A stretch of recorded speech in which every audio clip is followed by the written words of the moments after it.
В области сохранения репродуктивного здоровья семьи ингурские врачи идут в ногу со временем, отметила министр здравоохранения республики, открывая 3-ю межрегиональную научно-практическую конференцию. Очень скоро в республике запустят перинатальный центр, детскую многопрофильную больницу и онкологический диспансер. Поэтому эта конференция, безусловно, должна принести пользу тем, кто будет работать в этом направлении.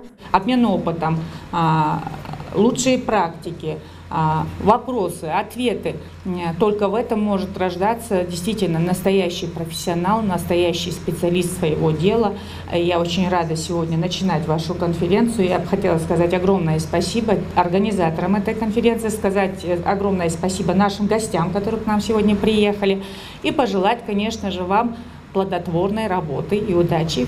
Переходя к основной теме конференции, профессор и доктор медицинских наук Кабардино-Балкарии Зухра Узденова рассказала о проблеме невынашивания детей и снижения детской и материнской смертности. При помощи слайдов и интерактивной доски она делится с присутствующими предварительными результатами международного клинического исследования. Одной из самых основных причин для прединдукции и индукции является преэклампсия умеренной степени. И рекомендуется приступить к подготовке к родоразрешению в следующих клинических ситуациях. Это может быть беременность 34 и более недель, это может быть 39 недель, но самое главное, мы должны оценить степень созревания шейки матки.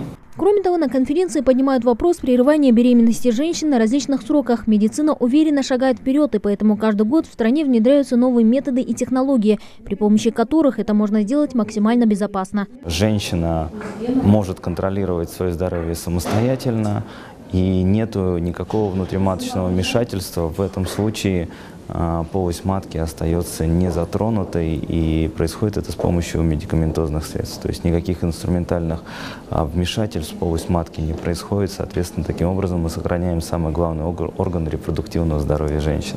Этот метод широко используют во всем мире и в нашей стране, потому делегаты надеются, что широкое применение он найдет и у нас в республике. Предыдущие конференции тоже дали свои плоды. Новые методы лечения и диагностики уже используются в республике. Мы начали активно внедрять и работать приказ 572, это обслуживание по современным протоколам акушерства и гинекологии.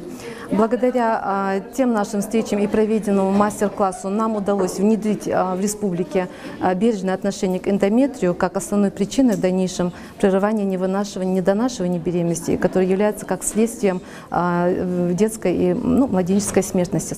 На этой конференции каждый может подчеркнуть для себя что-то новое и полезное. Делегаты с особым интересом слушают доклады гостей из соседних регионов. Все это используется в республике, но знания ежегодно все это обновляется, все пополняется, наука не стоит на месте, поэтому мы узнаем для себя много нового, и препараты новые, и методы новые, и показания новые. В рамках конференции также пройдут мастер-классы от представителей Кабардино-Балкарского государственного университета, а уже 31 марта круглый стол на тему «Нерешенные вопросы в практике врача-акушера-гинеколога». Мадина Пугоева, Сурхок Кусиев, Новости 24.